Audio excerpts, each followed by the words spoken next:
बोलो जयकारा बोल मेरे श्री गुरु महाराज की जय।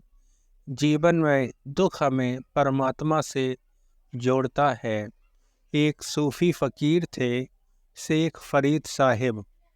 उनकी प्रार्थना में एक बात हमेशा होती थी। उनके शिष्य उनसे पूछने लगे कि ये बात हमारी समझ में नहीं आती। हम भी प्रार्थना करते हैं, औरों को भी हमने प्रार्थना करते देखा है, लेकिन ये बात हमें कभी समझ में नहीं आती।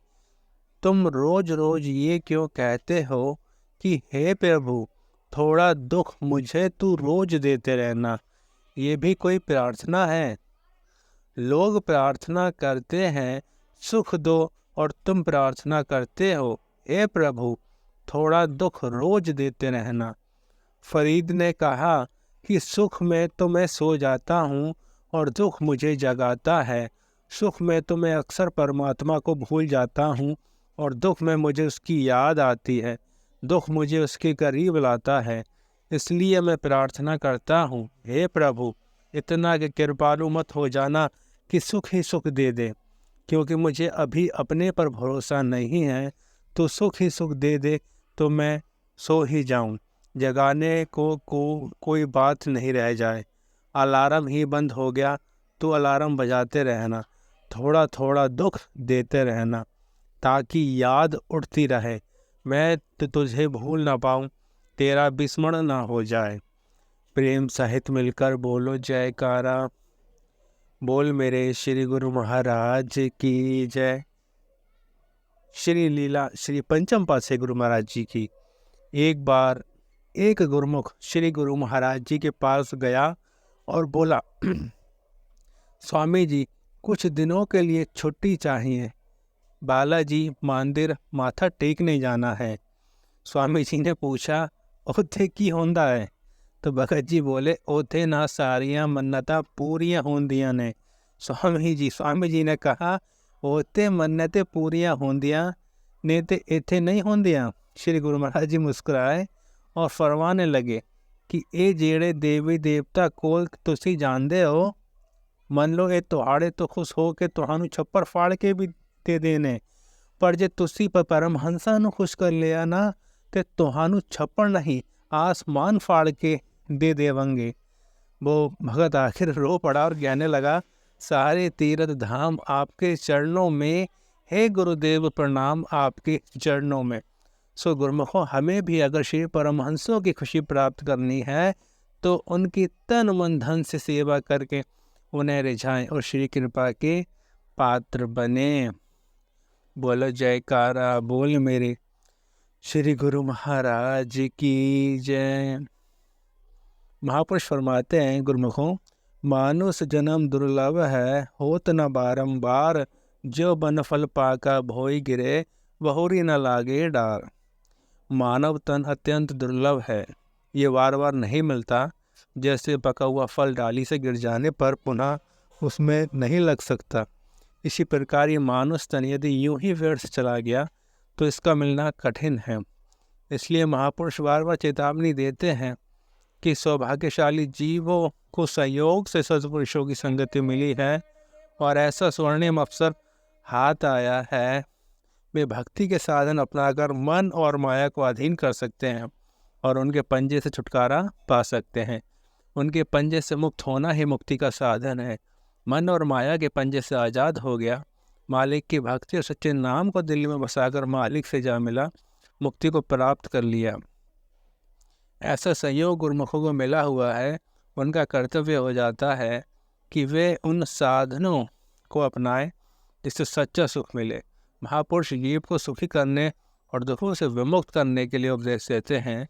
गुरुमुख का कर्तव्य है कि स्वयं को सुखी, आज़ाद और मुक्ति के लिए भक्ति के नियमों को अपनाएं, जिसके द्वारा मालिक का नाम हृदय में बस जाएगा, सब कष्ट कलेश दूर हो जाएंगे और मुक्ति प्राप्त कर सच्चे सुख का भागी बनेगा। शरीर के तुच्छ सुखों के लिए इंसान को युगों तक दुख उठाना पड़ता है।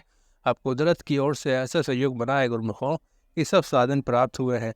अब कभी भी प्रमाद ना करें, पल पल में, श्वास श्वास में समय की कीमत जाने। इन नियमों व साधनों को अपनाकर जीवन का पूरा लाभ उठाना है और अपने लक्ष्य की प्राप्ति करनी है। बोलो जयकारा बोल मेरे श्री गुरु महाराज की जय। गुरुमुखो, नाम जिसके हृदय में बसता वही सच्चा धनवान है। मनन करे जो वचनों पर वही परम विद्वान है। हित जिससे करे चाकरी सोही पुरुष प्रधान है। सजदे में उसके अचुकता सारा कुल जहान है। बोलो जयकारा बोल मेरे श्री गुरु महाराज की जय। बोलो श्री आनंदपुर वासी भगवान की जय। बोलो श्री आनंदपुर वासी भगवान की जय।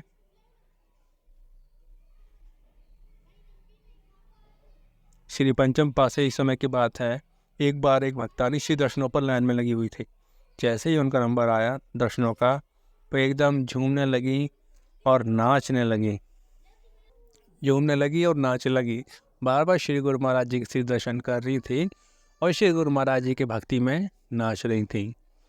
फिर थोड़ी देर बाद सत्संग स्टार्ट हुआ तो भक्तानी साइड में बैठ गई और सत्संग सुनते हुए श्री दर्शन करने लगी।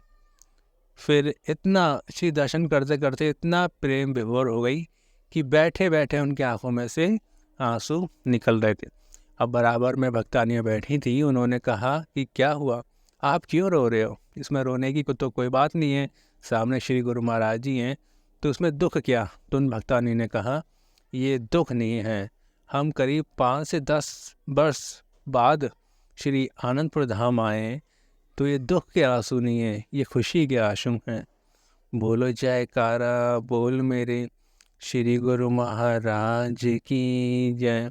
गुरुमुखों, अक्सर आपने देखा होगा कि गुरुमुखों का ये प्रेम होता है। आपने आसपास की कुटिया आश्रम में भी देखा होगा, कोई ना कोई गुरुमुख ऐसा ज़रूर होगा जो श्री परमहंसों की छवियों के सामने आकर उनके आँखों में से ऑटोमेटिक आंसू निकलने लगते हैं। ये श्री गुरु महाराज जी उस प्रेमी का गहरा रिश्ता होता है। काफ़ी बार देखा गया है, गुरुमुखों श्री आनंदपुर धाम में भी देखा गया है और आसपास की कुटियों में भी देखा गया है। साइड से किनारे पर बैठ जाएंगे और श्री गुरु महाराज जी के दर्शन करते रहेंगे और आंखों में से आंसू आते रहेंगे।